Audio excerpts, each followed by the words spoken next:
Bois, pétrole, or ou même lithium, comment accéder, maîtriser et valoriser les ressources naturelles présentes en Guyane? Ce sera le thème de 2 conférences proposées par le député Jean-Victor Castor vendredi et samedi à l'université. Objectif, ouvrir le débat sur ces questions. Quelles ressources exploiter dans les années qui viennent et surtout de quelle manière? À l'heure où de nombreux pays, dont la France, repensent actuellement leur approvisionnement en minéraux critiques, la Guyane, je cite le député Castor, la Guyane est couchée sur des ressources gigantesques et ne peut pas se permettre de passer à côté. Pour en parler, l'un de ses collaborateurs est notre invité ce matin. Bonjour Marc Montieu. Bonjour Victor, bonjour aux auditrices et aux auditeurs de Radio Pays. Et merci d'avoir accepté notre invitation Marc Montieu. Bienvenue sur Radio Pays. Il y aura donc 2 rendez-vous. D'abord vendredi dès 18h pour parler, on va dire, du sujet de manière un petit peu générale. Et puis le lendemain, un focus qui sera fait sur l'activité pétrolière et gazière. Ce sera à partir de 17h. L'objectif de ce colloque, de ces 2 conférences, Marc Montieu, c'est quoi? On sait bien que l'un des chevaux de bataille du député Jean-Victor Castor depuis longtemps, c'est notamment de travailler la prise de conscience de la Guyane, que les Guyanaises, les Guyanais réalisent finalement qu'il y a des richesses et des ressources naturelles sur le territoire. Est-ce que ces 2 conférences, elles sont pas d'abord et avant tout organisées pour dire regardez ce qu'on a et faut qu'on en ait conscience? Oui, c'est exactement ça. Ce d'autant plus que nous traversons une période où tout nous pousse vers ce genre d'attitude, parce que quand on regarde bien, le pays connaît d'énormes difficultés, on ne se le cache pas. Quand on regarde bien, on a plein de gens sur le côté. On voit que du côté de l'État français qui nous administre, lorsqu'elle avait les moyens de faire les choses, elle ne l'a pas fait. Maintenant qu'elle n'en a pas, elle n'a plus les moyens. Ce serait quand même curieux qu'elle arrive à équiper ce pays. Donc non, tout est fait pour que nous puissions. Et puis on voit le monde bouger autour de nous. On voit des pays qui cherchent leur voie. On voit des peuples qui cherchent à s'émanciper. Et donc il est tout à fait normal qu'aujourd'hui en 2025, dans ce climat, cet environnement, que les Guyanais, en tout cas les gens qui vivent dans ce pays-là, se posent des vraies questions, à savoir comment ça se fait qu'on peut vivre de façon aussi misérable sur un territoire aussi riche. Donc c'est la question essentielle. À vos yeux, le débat public, on va dire, sur le débat public guyanais, il se saisit justement pas suffisamment de ces questions-là et du potentiel finalement qui pourrait résider dans l'exploitation de ces ressources? Tout à fait. Je crois que c'est un constat. Il y a un débat politique, certes en Guyane, on parle de statut, on va y revenir, oui. On parle de développement, mais il y a des gens qui viennent ici, il y a des gens, des analystes qui nous disent mais ce pays, il est riche, quoi. Tous ceux qui viennent ici, et souvent ils disent, même des politiques d'où qu'ils viennent, nous disent mais la Guyane n'a pas besoin de la France, quoi. Ils nous disent ça. Et nous, on est dans le pays, on est là à tendre la main pour demander des subventions, à un moment donné, il faut dire stop, comment faire pour qu'on puisse essayer de faire en sorte de vivre avec ce qu'on possède, quoi, sans rien demander aux autres, ou si le plus peu possible. Il y aura finalement à ces conférences? J'ai entendu le député Castor dire qu'il y aurait des experts, géologues, géographes, directeurs de groupe. Voilà, ce sera qui et ce sera surtout pour parler de quoi? Oui, en fait, pour tout dire, au départ, le député était parti sur l'idée de faire une simple conférence le soir pour parler des problèmes des ressources. Et chemin faisant, on s'est rendu compte que la problématique était quand même relativement dense, oui. Et que si on voulait faire un travail sérieux, il fallait qu'on élargisse le spectre un petit peu de cette discussion. Et c'est ainsi qu'on s'est rendu compte qu'on peut parler d'accès aux ressources comme ça c'est vite dit, hein, accès aux ressources, tout de suite on voit du pétrole et puis de l'argent dans nos poches, quoi. Non, c'est pas aussi simple. Et il y a plein de paramètres à maîtriser, et parmi ceux-là, les problèmes d'environnement, les problèmes géographique, géologique, hein, tous ces aspects qui méritent d'être abordés. Abordés intelligemment, j'ai envie de dire, parce que parfois c'est vrai, quand moi le premier je lis certains commentaires sur internet, on a l'impression que ce serait facile, comme si c'était une solution miracle, on a du pétrole, ça y est, boum, on a de l'argent. C'est plus compliqué. Beaucoup plus compliqué, oui. Beaucoup plus compliqué, on l'a vu, beaucoup de pays avant nous sont lancés dans ces aventures. Oui. Donc ça, c'est une chance pour nous parce que nous avons aujourd'hui une banque de données, d'expérience qui doit nous enrichir. Et c'est dans ce cadre-là que nous avons souhaité inviter des personnes qui viennent de pays qui, eux, se sont déjà lancés dans ce genre d'activité et qui pourront nous en parler de façon plus prégnante et nous en parler non pas uniquement sous l'aspect de ce que ça va nous rapporter, mais aussi des aspects négatifs qui peuvent être liés à ça.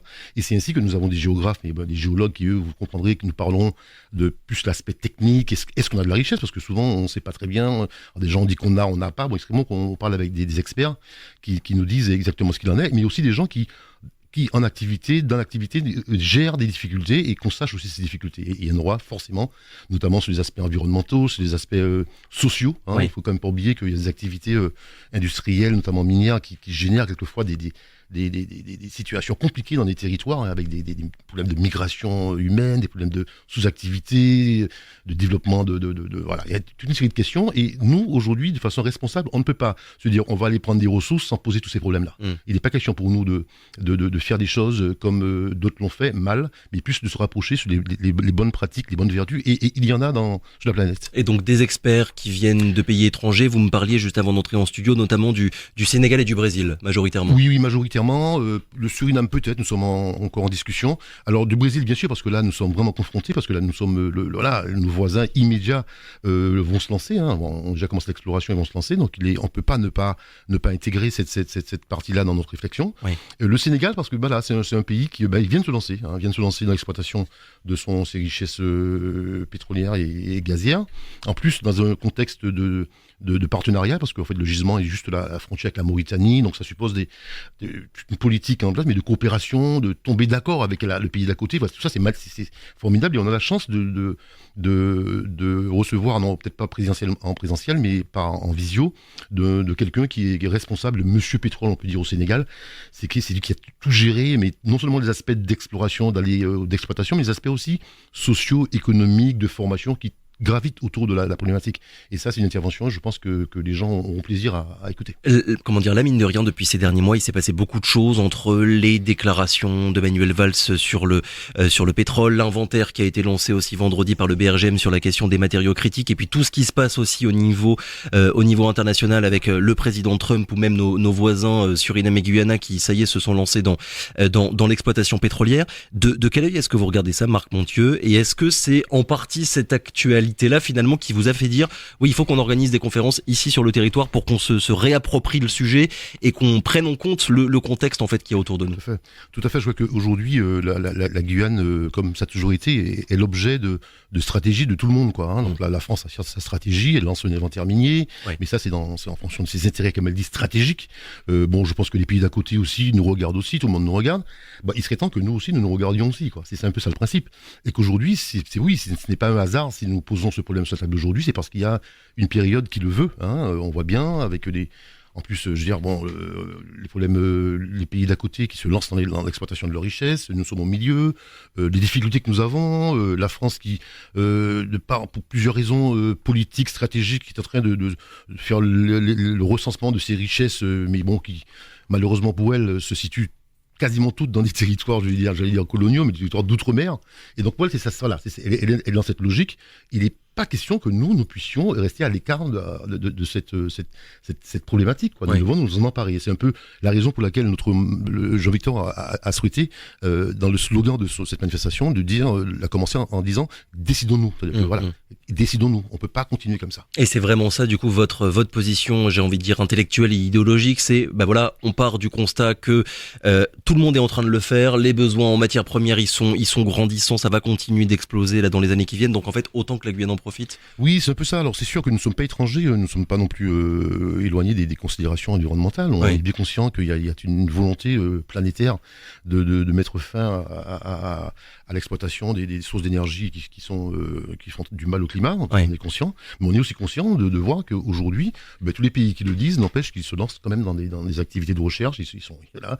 J'aime bien prendre l'exemple du Brésil avec son président Lula, qui est quand même un président qui a fait énormément pour la défense de la forêt amazonienne, notamment aussi pour les problèmes d'émissions de gaz à effet de serre avec l'éthanol. Enfin, il a à son passif une œuvre magistrale. N'empêche qu'aujourd'hui, il a accepté que le pétrole soit exploité au nord du Brésil, parce que le nord du Brésil, c'est loin du sud, il y a des gens là-bas qui n'ont pas les moyens.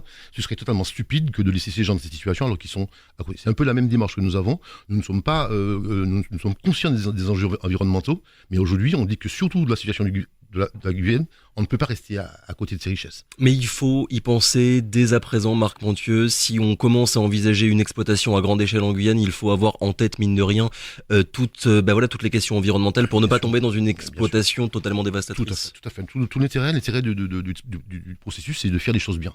Enfin, quand je dis bien, le mieux possible. Et nous avons effectivement et de ne pas répéter les mêmes erreurs. Et ne pas répéter les erreurs que d'autres ont commises avant nous. Trop de pays, effectivement, notamment en Asie ou en Afrique, on voit les images. Ils ont du pétrole, mais le pétrole, il est exploité par par d'autres. Là, ce qui reste au pays, c'est pas grand-chose. Les environnements, enfin, je veux dire, les paysages sont détruits par des nappes de pétrole. Tout ça, on n'en veut pas chez nous. On est conscient qu'on a un environnement qui est terrible, qui est une biodiversité remarquable. Ça, il n'est pas question de la gâcher. Maintenant, le pays est grand, Oui. on doit pouvoir faire des choses. De même aussi, il y a un aspect qu'on ne cite pas suffisamment, mais chez nous, nous avons aussi une problématique humaine. Nous avons des populations qui vivent de la forêt, tout ça. L'idée de ces gens, la vie de ces gens doit être pris, doit être concerté. Donc, il s'agit de prendre le temps de faire des choses, de bien réfléchir à faire des choses et se lancer, mais faire en sorte de se supplier à la France qui manifestement ne veut pas faire grand-chose pour nous. Vu que vous parlez de la France, Marc Montieu, on sent bien là que depuis ces dernières années, il y a un changement, on va dire un changement stratégique de la part de la France sur la question des ressources naturelles. Et là, je pense évidemment à l'or. La position sur l'orpaillage aujourd'hui de l'État français n'est plus celle qu'il pouvait avoir il y a encore quelques années. Je ne sais pas si vous discutez avec les services de l'État, mais est-ce que vous avez l'impression que les positions sont en train de changer et il faut du coup que, je vais dire la classe politique guyanaise pour résumer un petit peu les choses, se positionne dès à présent sur ce sujet-là. Tout à fait. Il est important que la classe politique s'empare de ce sujet et puis ne pas laisser uniquement les gouvernements français développer des stratégies. Ouais. Je veux dire, quand le ministre Valls annonce à la radio, oui, qu'il serait peut-être bon de revoir la loi Hulot pour la Guyane, bon, on est d'accord, mais enfin, ça, c'est sa stratégie, ça. Mais il faut qu'on fasse la nôtre. On ne sait pas pourquoi il dit ça, peut-être que c'est un effet d'annonce, peut-être que derrière il fera marche arrière, mais ça, il faut qu'on arrête de suivre un peu ce qui se fait, de jouer au carnaval des autres, comme disait quelqu'un d'autre, et se faire notre propre idée, notre propre politique. Hein, et ça, c'est important. Et je le revois toujours pour parler de Manuel Valls, j'ai une image encore dans les yeux, il était en Martinique récemment, où il expliquait à un parterre de chefs d'entreprise que non, c'est fini, dorénavant la France ne peut plus mettre d'argent parce que voilà, il n'y a pas les moyens, on ne peut plus mettre d'argent, la main tendue c'est fini. Hein, c'est un peu ça chiche pour nous, je veux dire, on ne va pas attendre qu'ils nous disent ça. Donc nous avons cette chance d'avoir ce potentiel, je veux dire non, et puis un peu de dignité, quoi, un peu de dignité avant tout. Est-ce que ce travail de conscientisation finalement sur l'importance potentielle qu'il pourrait y avoir sur les ressources ici en Guyane, est-ce que vous discutez, est-ce que vous travaillez aussi avec, on parlait des politiques il y a quelques minutes, avec les autres partis, les autres grandes figures de la politique guyanaise pour peut-être à terme essayer de viser un consensus et que ça ne soit pas finalement que Jean-Victor Castor et ses proches qui réfléchissent sur la question. Tout à fait. Non, alors là, c'est l'occasion pour moi de rappeler que là, j'interviens pour le député, et donc je parle de l'action du député. Le député, son but, en fait, comme vous allez le voir, c'est de lancer des dynamiques en espérant que derrière, ça crée un engouement et que les gens... Une appropriation ensuite par le grand public. Ouais. D'autant plus que les sujets sont suffisamment sérieux, on ne peut pas passer à côté. Donc c'est ce qu'il fait pour le foncier, ce qu'il a fait pour le foncier, ce qu'il continue de faire pour le problème de statut, et ce qu'il fait aujourd'hui avec le problème des ressources, c'est justement en espérant que derrière, ça va prendre, la mayonnaise va prendre, et que de toute façon, on ne pourra rien faire en Guyane si on ne le fait pas ensemble, quoi. Hein, c'est évident. Et notamment les partis politiques qui ont pour mission de réfléchir, de préparer des projets. Il faut que les partis politiques. Maintenant, les partis politiques, donc j'en suis, notamment le MDES, oui, c'est une pratique du MDES que d'essayer de partager avec les autres partis ces grandes questions.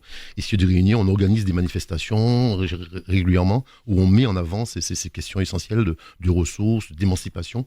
Et voilà. Maintenant, là, on est dans le travail du député et voilà, on pense que derrière, ça va prendre. Est-ce qu'à vos yeux, Marc Montieu, sur la question de l'évolution statutaire, parce qu'évidemment il y a le constat et ensuite il y a la marche à suivre, comment est-ce qu'on fait pour arriver à faire et à exploiter toutes ces ressources.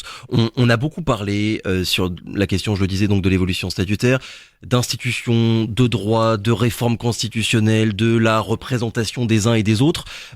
Est-ce que sur ces ressources et donc sur les retombées économiques potentielles que ça pourrait avoir, est-ce que d'après vous, ce sujet-là, il n'est pas un petit peu trop passé à la trappe? Oui, tout à fait.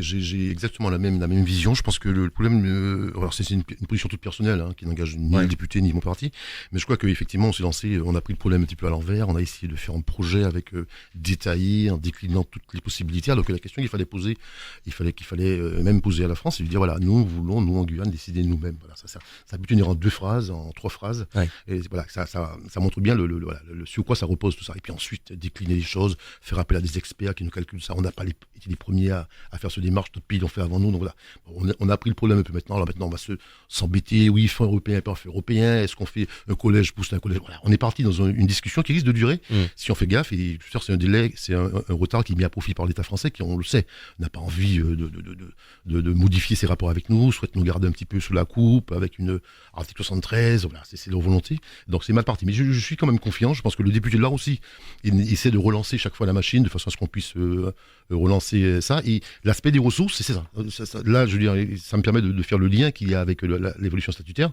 Quand on dit accès, maîtrise et valorisation, tout ça n'est possible que si nous avons effectivement un nouveau statut qui nous permette de décider pour nous-mêmes de ce qu'on veut. C'est clair. Parce que faisons un peu de pédagogie, Marc Montieu. Très concrètement, la Guyane demain devient autonome. Est-ce qu'elle a les moyens et surtout les moyens juridiques de pouvoir exploiter ses propres ressources? Il s'agira justement dans les discussions pour établir la loi organique qui mettra un statut d'autonomie, de pouvoir prévoir dans cette loi toutes les mesures qu'on souhaite pour demain gérer l'affaire. Mais c'est clair que il est important de comprendre que le lien est très fort entre ces deux questions. Pour avoir l'accès aux ressources, il faut que nous ayons la possibilité de le faire, donc les moyens juridiques de le faire nous-mêmes. Pour avoir la maîtrise de ces... La maîtrise, c'est quoi la maîtrise? La maîtrise, c'est que oui, on a des ressources, mais on veut les maîtriser, c'est-à-dire qu'on veut pouvoir nous les utiliser à notre principal intérêt. Ça, c'est important, ça. Sans demander l'autorisation à quelqu'un d'autre. Et ça passe par l'évolution. Je vous pose cette question parce que pour le coup, c'est quand même un des leitmotifs de Jean-Victor Castor depuis longtemps maintenant, de dire finalement autonomie, foncier, parce que c'est aussi important la question du foncier, et accès aux ressources, il faut penser les trois ensemble, sinon en fait ça n'a pas de sens. Tout à fait, c'est ce qu'il appelle les préalables. Que si on veut mettre ce pays sous les voies d'un développement, dans l'intérêt des populations qui y habitent, il y a des préalables. Tant qu'ils ne sont pas réglés, ça va être compliqué d'avancer. Le premier, effectivement, c'est le problème de statut, c'est-à-dire qu'on puisse avoir ici, de par l'éloignement avec la mère patrie, comme disent certains, il nous faut absolument les moyens de décider ici pour les questions qui nous concernent. Ça, c'est le premier combat. Le problème du foncier, parce que un pays ne peut pas se développer si le foncier appartient à un État situé à 8000 km en majorité. Et puis un pays, le troisième préalable que nous allons évoquer ce week-end, c'est ce problème des ressources. On peut pas. Nous avons des ressources, nous avons la chance, il faut bien comprendre que cette chance, il y a des pays qui ne peuvent pas en dire autant. Nous avons cette chance d'avoir des ressources énormes dans ce pays. Nous avons aussi la chance d'avoir une population qui n'est pas non plus pléthorique. Nous ne sommes pas très nombreux, donc les problèmes peuvent être réglés assez rapidement si nous savons faire preuve d'intelligence. Je parlais tout à l'heure de cet inventaire qui va être fait par le BRGM, Marc Montieu, sur la question des matériaux rares, et vous venez de dire de répéter vous aussi que la Guyane est riche d'un point de vue de ressources naturelles. Est-ce que, avant même de savoir ce que la Guyane doit faire de toutes ces ressources, il n'y a pas aussi la nécessité de savoir vraiment non seulement ce qu'il y a, mais aussi dans quelle quantité? On parle tout le temps du pétrole, tout le monde dit qu'il y en a, mais en fait on ne sait pas premièrement s'il y en a suffisamment et si on a assez en fait pour qu'il y ait une exploitation potentielle. Le premier combat, c'est vraiment du coup je reprends les termes du BRGM, faire un inventaire pour savoir ce que la Guyane dispose. Oui, bien sûr, il faut faire l'état de ce dont on dispose, et ça c'est le BRGM pour son travail, c'est très bien. Oui. Mais je veux dire, maintenant il y a des signes quand même. C'est pour ça que nous allons inviter des géologues et des géographes qui vont nous expliquer que, je veux dire, il n'est pas admissible qu'il puisse y avoir une richesse à la frontière avec le Suriname et en avoir à la frontière avec le Brésil et qu'il y a une zone blanche au milieu. C'est pas possible. Alors c'est un peu possible quand même, c'est ce qui se passe en Afrique du Nord par exemple. Tout est possible. Il y a du pétrole en Algérie, il n'y en a pas au Maroc par exemple. Quand je dis possible, c'est-à-dire que les chances sont quand même faibles. D'accord. Sont faibles. Et d'ailleurs, ils le disent, le BRGM, c'est à votre micro, qui disait que vous lui posez la question de savoir sur quelle zone ils vont chercher.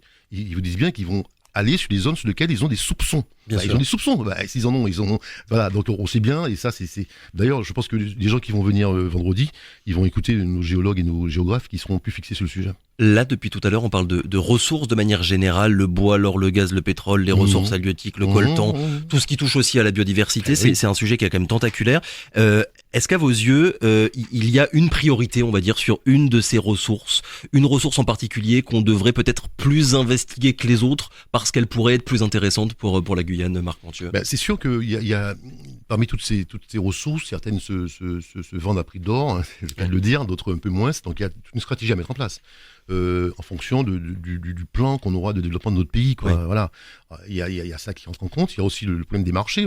Toutes ces ressources, on les a, mais c'est vrai que le prix de ces ressources, c'est pas nous qui les avons fixées, elles sont fixées sur des marchés internationaux. Et ça aussi, ce sont des éléments que nous devons prendre en compte dans nos stratégies. Alors maintenant, dire est-ce qu'il y en a certaines plus urgentes que d'autres, je ne pourrais vous le dire aujourd'hui, mais oui, c'est une question à se poser. Et dans le travail qui va être fait, nous avons des experts, nous avons suffisamment de gens intelligents, nous avons pas mal de géologues guyanais qui planchent sur la question et pour nous renseigner. Très, très concrètement, d'accord, il y a des ressources, Marc Montieu. Comment est-ce qu'on fait pour que l'exploitation elle puisse profiter au plus grand nombre? Je vous pose la question parce que des exemples de pays qui sont faits soit ravagés d'un point de vue écologique, soit pillés par des grands groupes internationaux, mine de rien, il y en a pléthore. Est-ce que d'après vous, il y a un modèle à suivre pour que l'argent et les retombées économiques restent sur le territoire si la Guyane venait à exploiter beaucoup plus qu'aujourd'hui toutes ces ressources? Oui, tout à fait. Alors ça, c'est une question qui est très intéressante parce qu'elle me permet d'aborder le problème de comment dire, des capacités. Ouais. Dans des ressources, ouais, mais à l'état brut, elles valent rien. Hein. Je veux dire, t'en mets sur dans le sol, ça vaut rien. Il faut les sortir. Et ça demande de la technicité, ça demande de la technologie que nous n'avons pas en Guyane, hein, c'est sûr. Et tous les pays du monde, ils font dans des partenariats avec des sociétés privées ou publiques ou semi-publiques qui, elles, sont spécialisées. Et après, il s'agit de discuter de la répartition de la manne, quoi. Hein. C'est ça la question. Et aujourd'hui, les choses ont beaucoup évolué par rapport à ce qu'on connaissait avant. Il y a des pays qui arrivent parce que c'est l'usage à négocier des taux de rémunération qui sont intéressants. En tout cas, qui n'ont rien à voir avec ce qui est pratiqué dans le passé, parce que les pays, on voit ce qui se passe en Afrique. Aujourd'hui, quand on voit le problème de l'uranium au Niger, on veut dire voilà, on voit les prix, ils ont brusquement, voilà. Il y a un des rares pays en Afrique qui arrive à s'en sortir, notamment c'est le Botswana qui a imposé aux entreprises le fait de redistribuer les richesses au pays, en fait, à la population. Et c'est là que c'est important, c'est que avoir des richesses, les exploiter, oui, mais si les exploiter pour les autres, c'est pas la peine. Oui. Hein, on peut très bien, au terme de la réflexion, se dire que bon, aujourd'hui, les conditions sont pas réunies pour qu'on puisse les exploiter à notre profit, on n'y touche pas. Oui. On va le laisser pour nos enfants qui, eux, peut-être sauront quoi faire. Ça, c'est des questions qu'on va se poser. Mais je crois qu'aujourd'hui, ne pas partir la fleur au fusil en se disant ça va être merveilleux et en fait se faire manger à la fin par des multinationales. Les risques sont énormes et puis je crois que nous avons, comme je l'ai dit, eu la chance d'avoir un pays magnifique avec une biodiversité remarquable. Il ne s'agirait pas de gâcher tout ça pour des ressources qui malheureusement vont durer quelques années mais qui vont laisser après des plaies béantes pendant... Voilà. Ouais, il y a l'exemple du Botswana, on pourrait prendre aussi la Norvège avec la création d'un fonds souverain, le Chili aussi qui a nationalisé le cuivre, c'est une des ressources principales du pays. Est-ce que voilà tous ces exemples-là, vous les avez en tête, Marc Monthieu, finalement pour dire voilà, on a envie de prendre plutôt cette direction parce que l'idée ensuite et la conséquence de tout ça, c'est de limiter en fait le plus possible l'influence que une multinationale peut avoir sur un pays pour négocier en fait les meilleurs accords. Bien sûr. Ah non, mais comme je vous l'ai dit au début, c'est que nous avons maintenant aujourd'hui une masse d'informations, d'expérience. Et on peut pas dire qu'on ne savait pas. Hein, on peut pas dire qu'on ne savait pas ce qui se passe dans certains pays d'Amérique du Sud. Le lithium est pillé et même ces pays tombent sous la coupe carrément de groupes économiques américains. Voilà, parce que ils ont un accès à la richesse. Tout ça, c'est des erreurs qu'on ne va pas devoir commettre. Ça, c'est clair, ça. Et ça demande effectivement une réflexion, de la recherche, de discuter, voir des gens, discuter avec des pays, aller voir comment ça se passe chez eux, comment ils ont fait. Pour faire tout ça, il faut qu'on ait le moyen de le faire. Et ça, on retombe sur le problème politique. Alors, il y a évidemment la question des ressources, Marc Monthieu. On sait bien aussi que ce qui rapporte de l'argent, c'est tout ce qui touche à la transformation. Ne pas se contenter d'avoir une ressource, de l'exploiter, puis ensuite de la vendre ailleurs, mais aussi de la transformer sur place. Et là, on pense tous sur le cas de la Guyane au bois et alors. Pourquoi, à vos yeux, la transformation locale des ressources, elle est encore trop limitée? Est-ce qu'il faudrait justement qu'on pense dès à présent collectivement à développer ici les entreprises, les infrastructures nécessaires pour maximiser finalement les profits qui pourraient être faits? Tout à fait. Là, on touche vraiment à l'histoire de la Guyane, qui a toujours été une colonie d'approvisionnement pour la France. Et ce qui intéresse à la France, c'est de faire venir des matières premières brutes, hein, et donc créer la richesse chez eux. Donc là, c'est un schéma qui est mortifère. Ça, on peut pas continuer comme ça. On l'a vu dans le bois, on l'a vu dans l'or, où il y a des bijoutiers qui achètent des chaînes qui sont fabriquées en Suisse ou en France, mais avec l'or de la Guyane. Bon, ça, c'est des conneries. Alors qu'il y a des simples machines qui peuvent très bien faire les chaînes ici. Voilà, le bois, n'en parlons pas. Voire des grumes à l'époque. Moi, j'ai vu à l'époque des grumes qui voyageaient, quoi. L'arbre, on le coupe, on le pose sur un bateau, il part, quoi. C'est-à-dire que ça coûte que dalle, quoi. Par contre, une fois arrivé là-bas, il sera scié, il sera fini, et là, il prend de la valeur, la valeur ajoutée, d'emploi, en fait, tout ce que vous voulez. Donc là, ça doit être un axe majeur pour nous, et c'est un peu pour ça qu'on parle de valorisation. Il n'est plus question d'envoyer nos matières premières à l'extérieur pour que la richesse soit créée à l'extérieur. Elle doit être tant que possible, parce qu'après, c'est pas toujours possible, hein. Et là, je prends l'exemple du pétrole, par exemple. Bon, l'exemple du pétrole, c'est une richesse qui est... Et aujourd'hui, pour arriver à sortir un carburant, je veux dire, à un prix acceptable, il faut des grosses unités de production. Hein. On le voit un petit peu avec ce qui se passe à Sarah en Martinique.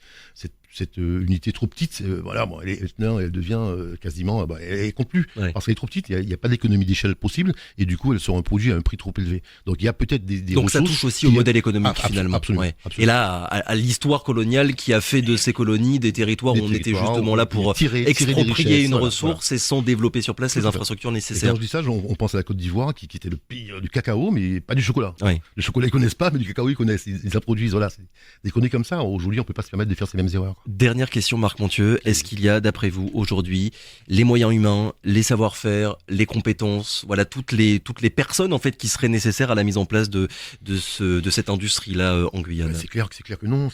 Bon, nous avons quand même quelques des Guyanais ou des personnes qui résident ici, qui ont des compétences, une degré d'expertise. Il y en a beaucoup qui travaillent d'ailleurs à l'extérieur, qui ne demandent qu'une chose, c'est de rentrer chez eux pour mettre leurs mains au service de leur pays. Non, mais c'est pour ça que l'aspect formation est un domaine qui est important. Je veux dire, et ça, on va en discuter lors de ces assises. Il faudra dès à présent. On va pas attendre d'exploiter je sais pas moi, du coltan pour savoir ce qu'on va en faire, quoi. Donc c'est dès à présent mettre en place avec l'université de Guyane, avec d'autres universités aussi, des processus de formation nous permettant demain de disposer de ressources humaines aptes à gérer ça.